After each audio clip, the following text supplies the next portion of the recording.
लद्दाख में हाल ही में हुई हिंसा और विरोध प्रदर्शनों की वजह से सियासी हलचल काफी ज्यादा बढ़ गई है। इसी मुद्दे पर जम्मू में शिवसेना डोगरा फ्रंट के कार्यकर्ता सड़कों पर उतर आए, तख्तियां उठाए, नारे लगाते हुए उन्होंने सरकार से ये मांग की कि लद्दाख की शांति को बिगाड़ने वाली ताकतों को किसी भी सूरत में बर्दाश्त नहीं किया जाएगा। प्रदर्शनकारियों का कहना है कि लद्दाख के बौद्ध समाज की पहचान हमेशा से भाईचारे और अमन से जुड़ी रही है, लेकिन कुछ बाहरी ताकतें इस माहौल को खराब करने की कोशिश कर रही हैं।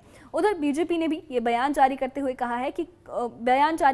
कांग्रेस को कटघरे में खड़ा कर दिया है और कहा है कि कुछ राजनीतिक दल हालात का फायदा उठाकर अपनी राजनीतिक जमीन मजबूत करने की कोशिश कर रहे हैं, राजनीतिक रोटियां सेक रहे हैं। वहीं कारगिल से आई खबरों में लद्दाख ऑटोनमस हिल डेवलपमेंट काउंसिल ने उन युवाओं को श्रद्धांजलि दी है जो हाल ही में हुए प्रदर्शनों के दौरान अपनी जान गंवा बैठे हैं। अब सवाल ये है, इन हालात को काबू करने के लिए सरकार आगे क्या चुनौतियां हैं सरकार के आगे, और लद्दाख की शांति को कैसे बरकरार रखा जाएगा।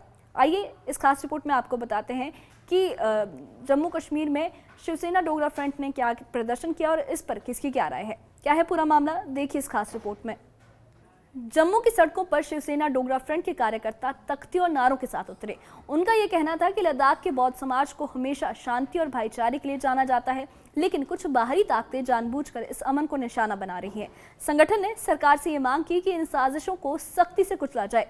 प्रदर्शनकारियों का यह आरोप था कि इस पूरी घटना के पीछे गहरी और एक योजनाबद्ध साजिश है। उनका कहना था कि लद्दाख की पहचान और उसकी अमन पसंद छवि को नुकसान पहुंचाने की कोशिश हो रही है। उन्होंने ये चेतावनी भी दी कि अगर सरकार ने समय रहते मजबूत कदम नहीं उठाए तो जो सिचुएशन है वो और ज्यादा बिगड़ सकती है। संगठन के नेताओं ने इस मौके पर कहा कि सरकार को जल्द कार्रवाई करनी चाहिए ताकि लद्दाख की सरजमीं पर शांति और चैन बरकरार रहे। उनका कहना था कि वहां की फिजा को बिगाड़ने की हर कोशिश देश की अखंडता और सुरक्षा से सीधा खिलवाड़ है। शिवसेना डोगरा फ्रंट ने कहा कि लद्दाख के बौद्ध लोग हमेशा भाईचारे और शांति के प्रतीक रहे हैं। उनका मानना है कि उनकी छवि को तोड़ने की कोशिश दरअसल देश विरोधी ताकतों का एजेंडा है। प्रदर्शनकारियों का ये भी कहना है कि ये जो हालात है काफी गंभीर है और इसे किसी भी हाल में बर्दाश्त नहीं किया जाएगा। वांचुक जैसा आदमी वहां धरने पर है, कभी इतनी देर से कोई ऐसी घटना घटी? और बुद्धिस्ट लोग शांत प्रिय हैं, वो कभी इस घटना के अंदर शामिल नहीं हो सकते। लेकिन नौजवानों को उकसा करके, बाहर से लोगों को बुला करके, अगर बाहर के लोग आए तो लोकल सीआईडी क्या कर रही थी, ये भी जांच पड़ताल का विषय है। एक डीजीपी की गाड़ी पर हमला होना, सीआरपीएफ की गाड़ी को जला देना, सीआरपीएफ के नौजवान बीच में बैठे थे उनको भी जलाने का प्रयास करना, यह देशद्रोह कार्य है और बुद्धिस्ट ऐसा नहीं कर सकते, ये मेरा मानना है। सिक्योरिटी फोर्सेस टारगेट थे कहीं ना कहीं।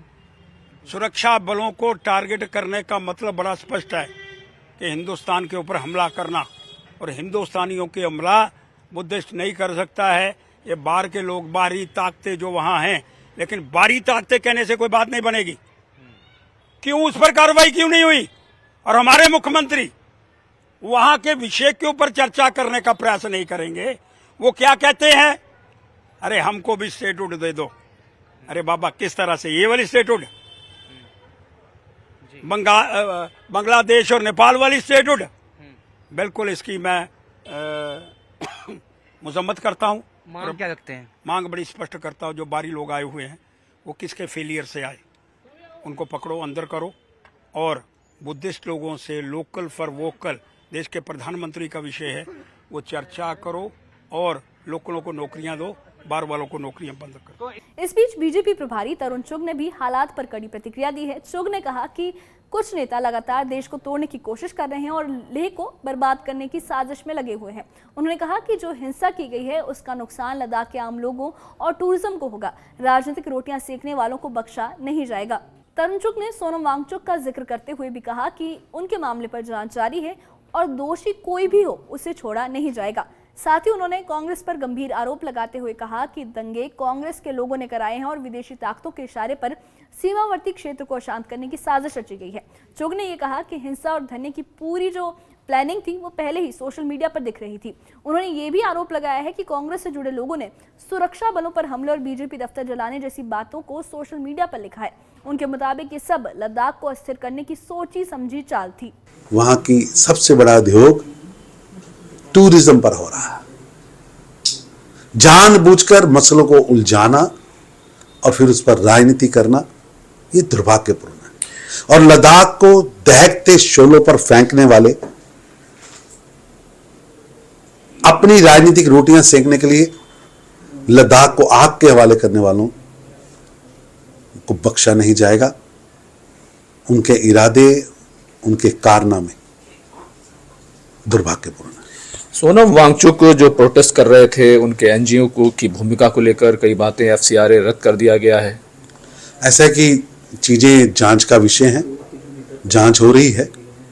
दोषी कोई भी हो, उसने कोई भी चोला ओढ़ लिया हो, वो बख्शा नहीं जाएगा। कांग्रेस पार्टी इस पूरे मामले में भारतीय जनता पार्टी को जिम्मेदार करार दे रही है, लीगल एक्शन की बात कर रही है, कह रही है कि कांग्रेस की पार्टी की छवि खराब की उस गई। दिन दंगा किसने कराया? किसने कराया? कांग्रेस के लोग कुछ ताकतों के इशारे पर भारत के सीमावर्ती क्षेत्र को अशांत करने की नापाक साजिश का हिस्सा बने। ये फोटोज कई कुछ बताती है। धरना धरने के बाद हिंसा, हिंसा से पहले उनकी बयानबाजी, सब कुछ सोशल मीडिया पर है। और जो उन्होंने कहा कि भाजपा कार्यालय जलाएंगे, ये करेंगे, दुकानें जलाएंगे, सीआरपी भी हमला करेंगे, ये सब बातें उससे 2 दिन पूर्व, 1 दिन पूर्व सोशल मीडिया पर खुलकर कांग्रेस के नेताओं ने की। किस तरह से उस पैसे का दुरुपयोग किया गया है, किस तरह से उसका नाजायज इस्तेमाल किया, और जो ये वायलेंस वहां हुई है उसके पीछे किनका हाथ है। वहां दोडा के लोग भी पकड़े गए, वहां नेपाल के लोग भी पकड़े। इसलिए इसमें चाइना हो, पाकिस्तान हो या कोई भी फॉरेन कंट्री हो, सबकी का किस किस का हाथ है वो देखा जाएगा। लेकिन लद्दाख जैसे पुरअमन खिते को, वहां के जो लोग जो पुरअमन है, उनके साथ किसी को वायलेंस करने की इजाजत नहीं दी जाएगी। कारगिल में लद्दाख ऑटोनमस हिल डेवलपमेंट काउंसिल ने शोक सभा आयोजित की। ये जो सभा थी, ये 24 सितंबर 2025 को लेह में स्टेटहुड और छठी अनुसूची में लद्दाख के शामिल होने के समर्थन में हुए प्रदर्शन में 4 युवाओं की मौत पर परिवारों के प्रति संवेदना व्यक्त करने के लिए बुलाई गई थी। काउंसलरों ने प्रार्थना की और सांत्वना दी। LAHDC ने बल प्रयोग की निंदा की और निष्पक्ष जांच की मांग भी की है और केंद्र सरकार से अपील की है कि स्टेटहुड और 6 शेड्यूल की लंबित मुद्दों पर जल्द से जल्द बातचीत शुरू की जाए। यानी जम्मू से लेकर लद्दाख तक एक ही संदेश गूंजा है, लद्दाख की शांति को किसी की नजर नहीं लगने दी जाएगी। जहां शिवसेना डोगरा फ्रंट बाहरी ताकतों पर सवाल उठा रही है, वहीं बीजेपी इस पूरे घटनाक्रम के लिए कांग्रेस को जिम्मेदार ठहरा रही है। अब सबकी निगाहें सरकार की जांच और आगे की कार्रवाई पर टिकी है। तो ये था लद्दाख हिंसा और जम्मू कश्मीर की सियासत से जुड़ा पूरा इवेंट जो था।